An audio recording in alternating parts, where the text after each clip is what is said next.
Olá, bem-vindo ao Pode Falar, o programa onde discutimos temas relevantes, sobre o Brasil e o mundo.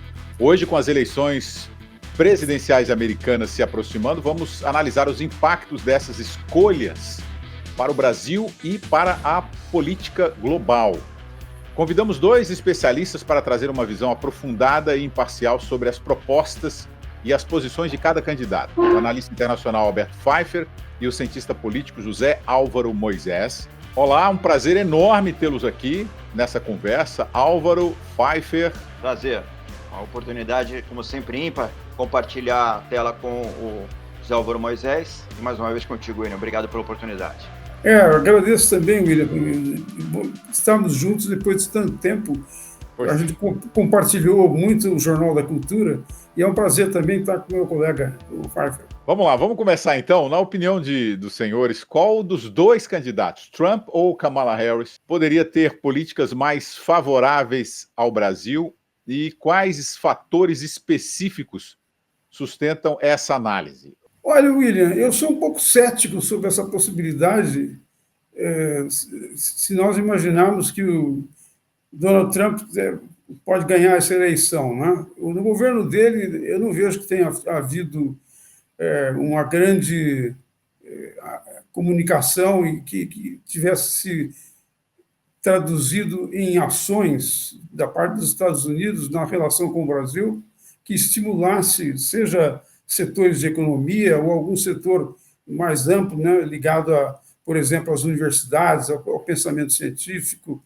Então, tenho dúvidas. No caso da Kamala Harris, se a gente levar em conta outros governos democratas dos Estados Unidos, pode haver um canal de comunicação, como houve no caso das eleições brasileiras que estavam ameaçadas, pelo menos essa é a minha avaliação. Em 2022 havia uma ameaça muito grave sobre a democracia brasileira, houve muita comunicação, muito diálogo entre o governo Biden e setores da oposição no Brasil, com o governo também, aliás, né?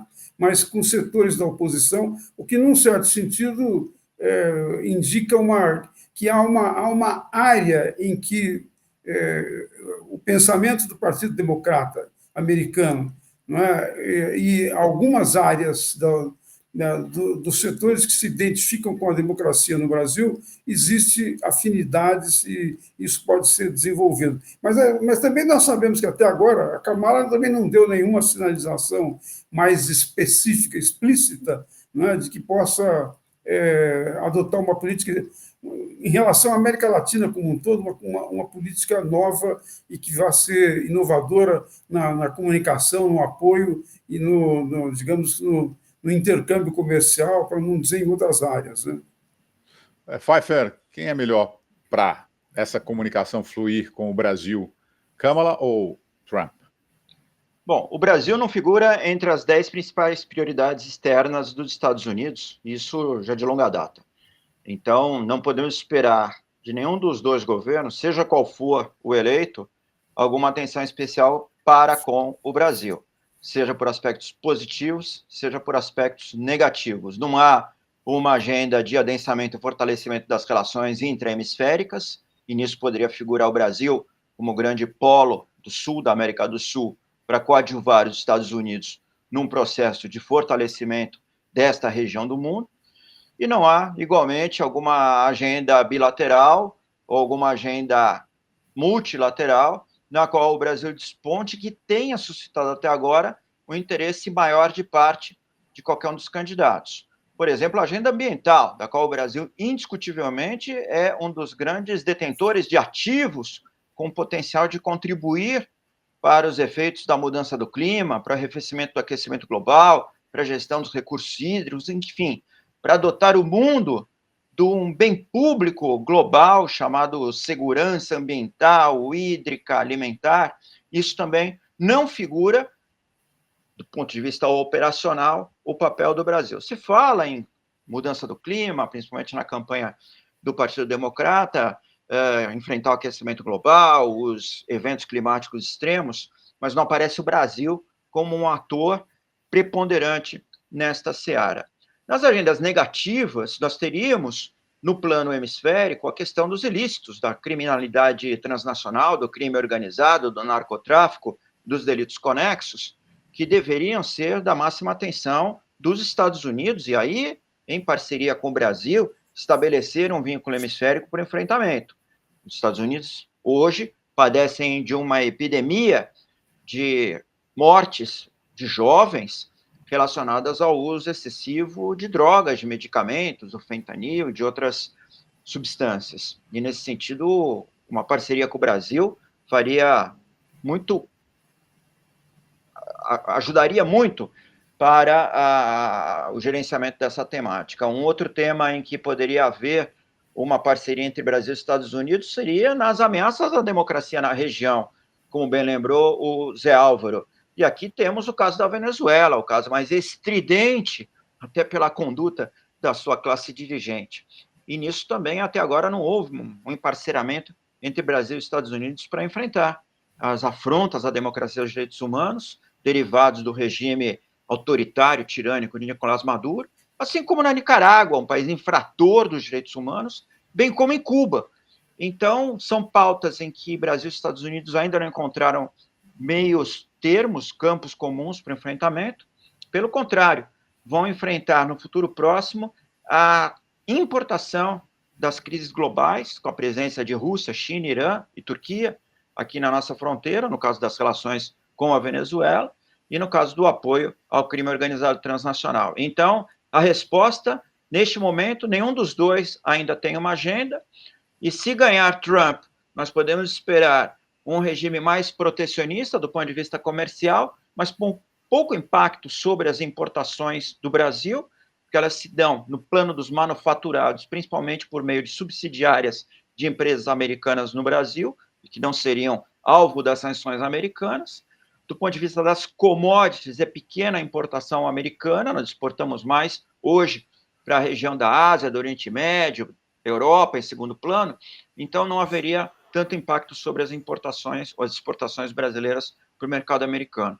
E do ponto de vista do Partido Democrata, houve essa cooperação no processo de transição das eleições de 2022, isso deve continuar, porque há vínculos grandes dos movimentos sindicais, partidos políticos na universidade, então essa pode ser esperada como uma área de cooperação, mas, de novo, uma coisa tênue e secundária do ponto de vista americano. Essa semana, o que se mais discutiu aqui nos Estados Unidos foram as declarações polêmicas, né, do evento de Trump em Nova York, relativas à imigração. E, ao mesmo tempo, a gente está vendo um crescimento do apoio de latinos, do apoio de Trump, né, entre os latinos. Como é que vocês explicam esse... É um aparente paradoxo, né? Talvez isso reflita uma reação dos setores latinos, né, dos imigrantes latinos que já estão estabelecidos nos Estados Unidos, que não tiveram nenhuma atenção especial também nesses últimos anos, né? Então, isso pode ser uma reação nessa direção. Agora, William, você está lembrando as declarações do Trump nessa semana? Então, eu acho que isso remete para uma questão importante. Não sei, provavelmente aqui haja uma diferença de opinião entre nós, mas eu acho que remete para uma questão importante, que é saber o que em última análise, a possibilidade do Trump ganhar as eleições pela segunda vez e ser o presidente dos Estados Unidos num momento extremamente crítico do mundo, em que nós estamos vendo não apenas duas guerras extremamente agressivas e com consequências muito graves para a humanidade, né? Mas, além dessas duas guerras, tensões em várias regiões do mundo, e, num certo sentido, é como se tivesse aberto uma comporta, de tal modo que agora todo mundo acha que pode adotar medidas agressivas, sair dos grandes acordos internacionais. Então, desse ponto de vista, não é, eu acho que o risco da candidatura do Trump e da eleição dele é que ele representa uma quebra, num certo sentido, num padrão de civilização que vem de algum tempo, demorou muito para se construir, não é? Para criar condições em que, ao invés de se estimular o conflito, não é? A guerra, para resolver dilemas, né, que enfrentam nações, ou que enfrentam, mesmo no interior de um país, que enfrentam setores diferenciados. Ao contrário, há um certo estímulo, digamos assim, uma perspectiva agressiva, né, e que despreza regras fundamentais, despreza inclusive uma parte da democracia americana. Né? Nós vimos um ex-presidente dos Estados Unidos estimular uma invasão do Congresso Nacional. O Congresso é o parlamento, é a representação da sociedade. Né? Então, uma coisa dessa natureza indica o quê? Não é que digamos assim, um movimento político localizado, é uma reação política do momento. Mais do que isso, né? É o rompimento de uma perspectiva, de um paradigma de funcionamento das sociedades democráticas que, ao invés de tratar o conflito pela guerra ou pela violência, trata o conflito no campo da pacificação, de encontrar saídas pacíficas, de encontrar meios pelos quais forças que têm uma perspectiva diferente podem se encontrar, dialogar e, eventualmente, cooperar em áreas importantes. Tem várias experiências na história dos Estados Unidos em que houve essa cooperação entre esses dois grandes partidos e segmentos. Eu acho que isso pode se reproduzir. Também na Europa aconteceu muitas vezes isso. Agora, se você tem mandatários que, de alguma maneira, aspirando a uma posição autocrática, em que a sua opinião, o seu ponto de vista deve se impor sobre o conjunto, e um estímulo a essa agressividade, que às vezes não é apenas local, mas é internacional. Não é? Eu acho que não ajuda num momento muito difícil da história da humanidade. Né? Então, essa é uma preocupação geral que eu tenho, que eu acho que se expressa nessas pequenas questões que parecem localizadas e específicas. Né? Então, a atitude do Biden, do Trump, ao longo do tempo, em relação aos imigrantes. Né? Quer dizer, é um distrato com as pessoas, com o ser humano, que precisa encontrar outras saídas, na minha opinião. Né? O Pfeiffer, você consegue fazer uma análise também nesse sentido? Porque, segundo o Álvaro, que eu entendi aqui, é que o Trump vai botar meio que uma pressão, um fogo no sistema, que os Estados Unidos precisaria de alguém mais, com um perfil um pouco mais conciliador, e não um perfil tão agressivo quanto o Trump, né, que sai chutando as portas, como ele tem costumado fazer. Né?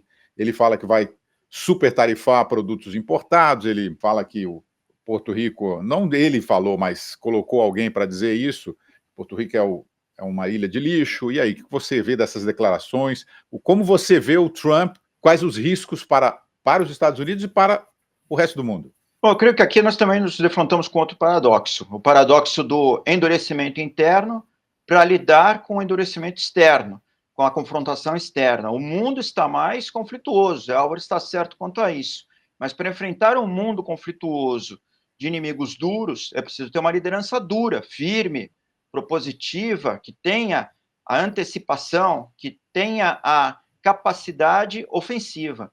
Donald Trump representa mais isso do que Kamala Harris, assim como o Joe Biden não foi um presidente assertivo, e isso abriu espaço para uma maior ousadia, uma maior experimentação da Rússia, da China, de outros regimes. Vejam a retirada dos Estados Unidos do Afeganistão, o abandono de Cabul, foi um grande fiasco de política externa e de defesa dos Estados Unidos, que desvelou toda uma fraqueza, uma descoordenação, e que, de certa maneira, incentivou esse tipo de provocação de parte de outros países. Talvez Putin não fosse tão ousado na campanha da Ucrânia, não fora por apostar que não haveria uma reação mais contundente dos Estados Unidos e do Ocidente. Se deparou com uma resposta de apoio à Ucrânia, mas não o suficiente para dissuadi-lo de seguir adiante com a sua empreitada, na qual até agora tem se mostrado mais bem-sucedido.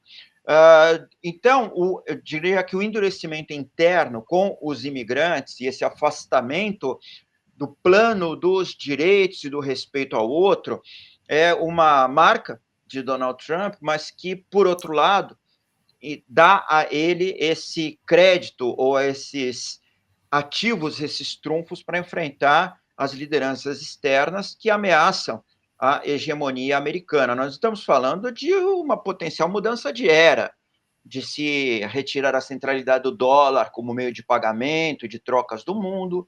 Nós estamos falando da presença militar cada vez maior de competidores, Rússia, China, em locais em que os Estados Unidos até hoje têm a dianteira, tem até hoje a prevalência.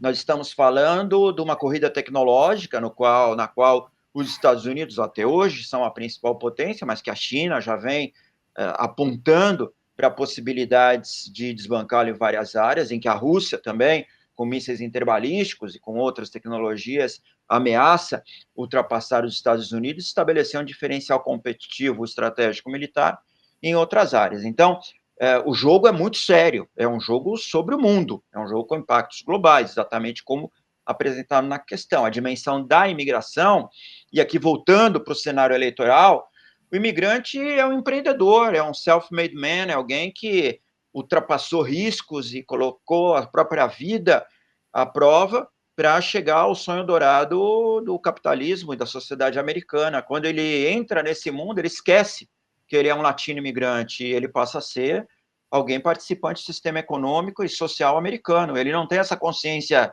de classe ou de etnicidade. Talvez as segundas, terceiras gerações de latinos tenham, mas o imigrante novo não está preocupado com a sua própria vida. Outro aspecto importante é o impacto inflacionário. Se Donald Trump impuser muitas barreiras à entrada de imigrantes, embora na sua administração anterior o grande problema dele era a imigração ilegal, era a fronteira do México, e tinha um papel muito simbólico, colocar muro, perseguir aquelas multidões, mas, de fato, a entrada dos imigrantes continuou a acontecer, trazendo a injeção de ânimo, de dinamismo típica desses contingentes populacionais e, ao mesmo tempo, reduzindo o custo geral da mão de obra, principalmente para empregos de menor qualificação. Então, nesse sentido, retomo o paradoxo, um presidente que é forte e truculento internamente representa, talvez, um ativo externo mais adequado para confrontar as ameaças existenciais que os Estados Unidos enfrentam hoje e que a democracia e que o Ocidente igualmente enfrentam. Nesse sentido, pode ser mais conveniente para o Ocidente, para a democracia, por mais antidemocrático que seja Donald Trump, contar com uma liderança forte para se contrapor às autocracias, aos regimes que se valem de outro tipo de hierarquia de valores e de arquitetura de poder, e retoma a China, retoma a Rússia, retoma aí, vamos para teocracias como Irã e outros países, para fazer valer os valores das democracias ocidentais, da sociedade, da civilização judaico-cristã, da economia de mercado, da propriedade privada e dos direitos humanos, essencialmente. Álvaro, o americano coloca na balança, são essas questões de prosperidade e segurança econômica? Eu acho que sim, essas questões vão entrar, é claro, estão entrando no cálculo que as pessoas fazem para definir o voto, né? Mas, nesse sentido, eu queria dizer o seguinte, ainda pensando nas questões de ordem internacional, eu tenho dúvidas se o Trump vai oferecer essa imagem que pode levar a uma pacificação. Eu acho que se nós prestarmos atenção no modo como ele formula as questões, por exemplo, em relação à China, não é? Alguém poderá dizer, são supostamente ameaças que não são extremamente explícitas, mas visando a impedir que a China faça isso ou faça aquilo. Eu acho que não. Na verdade, o que o Trump diz em relação à China é que ele vai levar a competição entre os Estados Unidos e esse mundo que é representado por um país que é comunista, mas, ao mesmo tempo, desenvolveu uma experiência econômica praticamente de um capitalismo de Estado, ele vai levar esse conflito, esse aspecto da competição, a um conflito que começa comercial e que nós não sabemos onde vai parar, porque também os chineses são muito cautelosos, né, em anunciar as suas posições, mas, ao mesmo tempo, dão sinais muito claros de que não vão aceitar simplesmente, digamos assim, medidas que, do ponto de vista econômico, prejudicam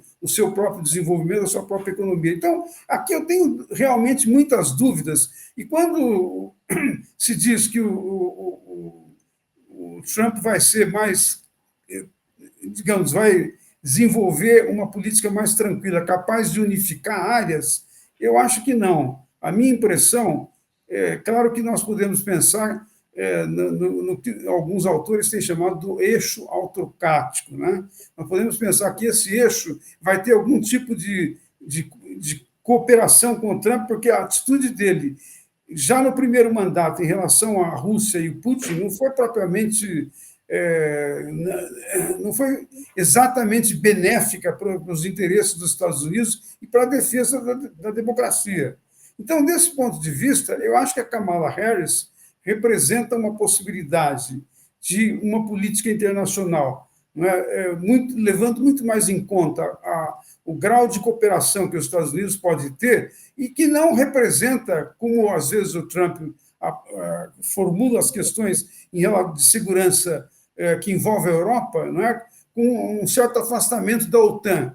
Não é tão simples isso, e pode ser pode ser um movimento extremamente grave do ponto de vista exatamente de algumas das questões que nós estamos discutindo, que é de aumentar a possibilidade de conflitos regionais, locais, que em algum momento podem se transformar num conflito mundial. Quer dizer, veja que o que está acontecendo agora nesse grau de hostilidade entre Israel e o Irã, não está dito em nenhum lugar que em algum momento isso vai parar por aí. Porque Israel começou a combater o Hamas, depois outros grupos no Líbano, e agora já invadiu o Líbano, praticamente. Então, a possibilidade de que o conflito se expanda vai depender, em grande parte, dos países que são mais poderosos, que têm mais poder econômico, têm mais poder militar, serão capazes, de alguma maneira, de colocar um paradeiro. Eu não penso que o Trump está oferecendo esse perfil.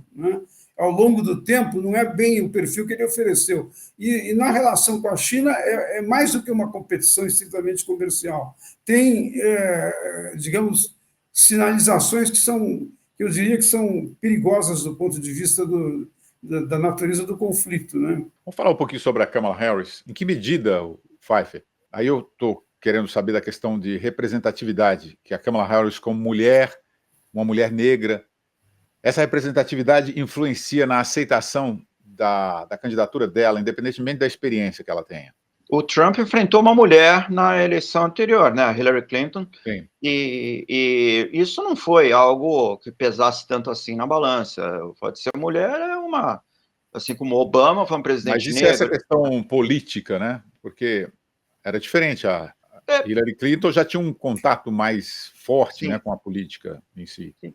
A Kamala, vamos dizer que é uma neófita na política, Ela, surgiu como vice-presidente do Biden e como uma expressão nacional, não desempenhou como se esperava, quer dizer, ela não fez uma carreira na vice-presidência que a catapultasse para ser um nome imbatível ou muito forte se fosse candidata, foi escolhida, alçada à condição de candidata na circunstância da inviabilidade física do Joe Biden, que demonstrou limitações cognitivas, enfim, um risco grande para a própria segurança nacional americana de encontrar com um presidente enfraquecido, e ela foi incensada e alçada a esse posto de contendora presidencial com uma força do Partido Democrata, mas aparentemente ela não conseguiu transformar isso numa onda camaleana, por assim dizer,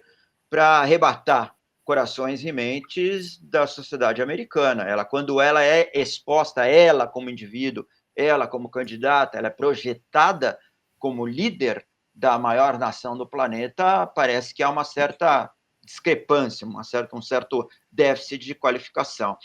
Donald Trump já foi presidente, pode ter sido um presidente questionado quanto à sua capacidade de eficácia, mas já foi presidente.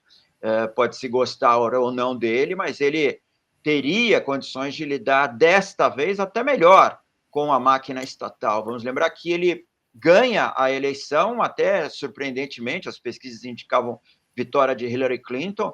Ele não era um candidato do mainstream, do Partido Republicano, ele veio como um outsider, bateu uma série de pré-candidatos nos debates da campanha prévia da postulação à candidatura e emergiu como candidato do Partido Republicano, mas nunca galvanizou propriamente o centro do Partido Republicano. Tanto é que o seu vice, o Mark Pence, no final, desentendeu-se com ele, né? Vamos lembrar dos episódios da invasão que o Zé Álvaro lembrou bem, do Congresso americano, e que foi o grande estopim, foi que o Pence, como presidente do Senado, conduziu o processo de votação formal, né, dos delegados, e o Trump queria que ele parasse aquele processo. Enfim, eles divergiram. Dessa vez, não.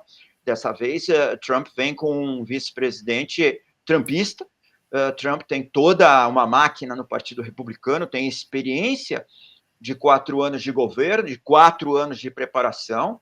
Ele aparelhou o judiciário americano, a Suprema Corte, é uma corte alinhada com ele, e vários juízes de instâncias inferiores, mas de âmbito federal também, foram indicados por ele.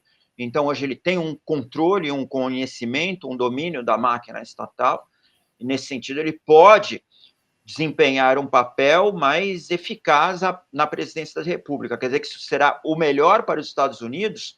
Não sei, mas quer dizer que ele pode estar mais adestrado para fazer o papel. Acho que o enfrentamento, o Zé Álvaro lembrou bem, é claro que o fato de ter um presidente que pode ser mais aguerrido não quer dizer que isso vai dissuadir o chinês, o russo, de levarem adiante as suas pretensões. De fato, se nós fizermos um alinhavo mundial, estamos bem próximos de ter já um conflito de dimensões planetárias acontecendo, mas enfrentar Xi Jinping, que não irá para uma confrontação aberta com os Estados Unidos, porque a relação é uma relação de competição cooperativa. Vou lembrar que a China é detentora de dívida pública americana, os títulos do Tesouro Americano, a China é o grande parceiro comercial dos Estados Unidos, de investimentos, enfim, não é de interesse chinês ir para uma ruptura.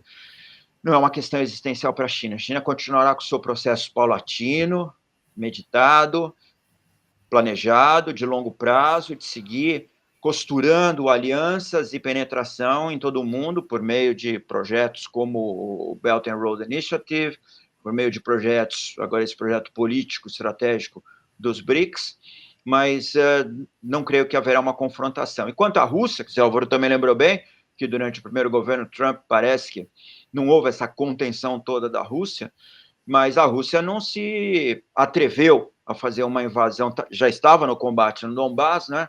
Mas há uma invasão, como fez agora no caso da Ucrânia.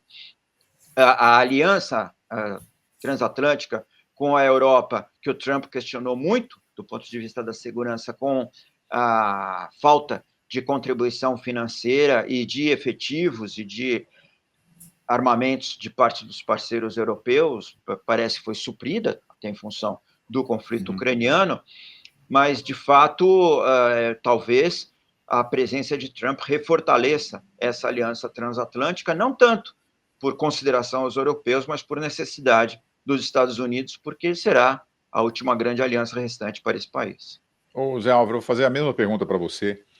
Muitos líderes mundiais ganharam experiência enquanto estavam no cargo, né? Você acha que Kamala Harris poderá superar essa percepção de inexperiência caso assuma um papel de maior destaque no governo? Olha, isso é muito comum, tem acontecido em muitos lugares, inclusive no Brasil. Quer dizer, tem às vezes políticos que não tinham uma carreira tão substanciosa, tão, digamos assim, confirmada ao longo do tempo, e que, ao chegar no desafio de governar, cresceram, não é? Agora, eu acho que é interessante pensar o seguinte: tem uma série de limitações que foram mencionadas em relação a Kamala Harris, algumas das quais eu estou inteiramente de acordo, né?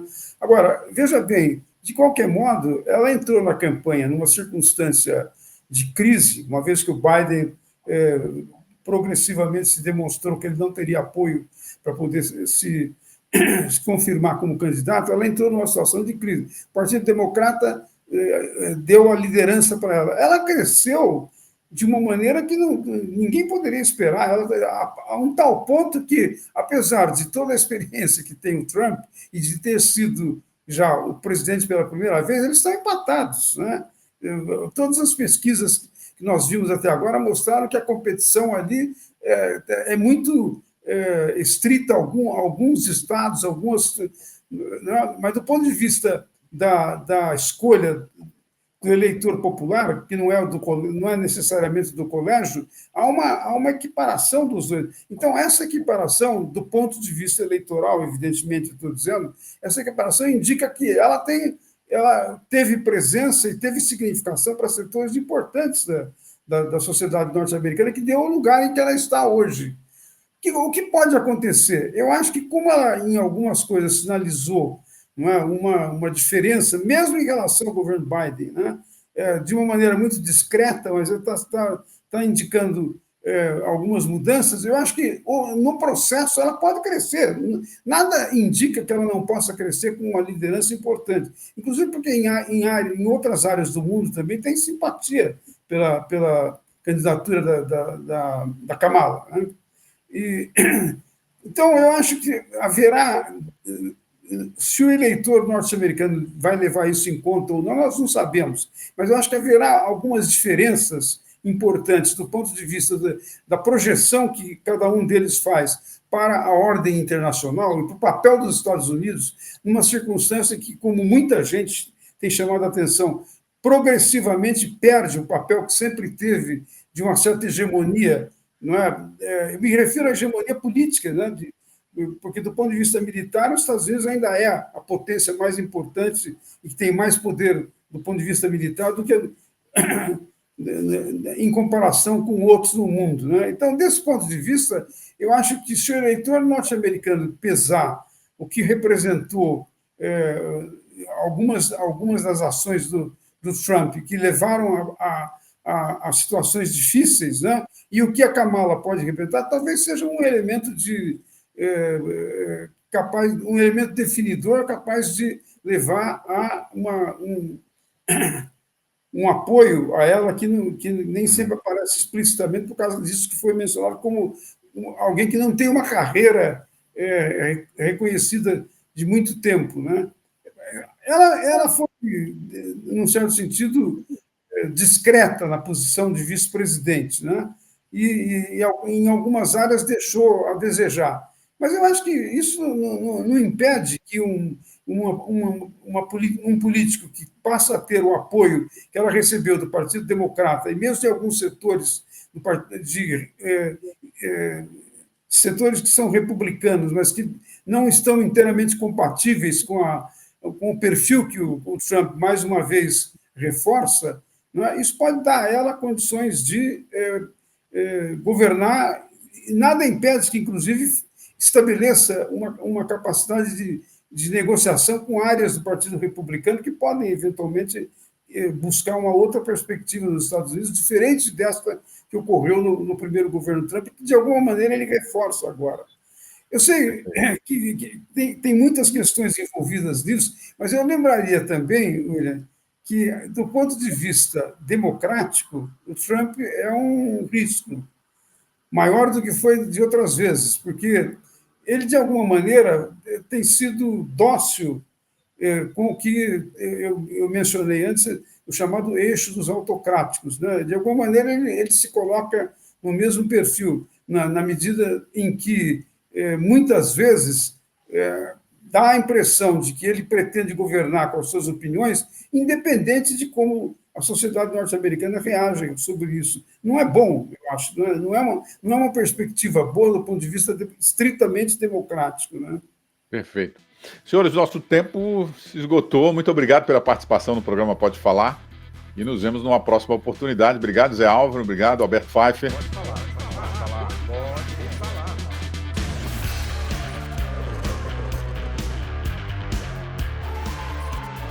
Pode falar.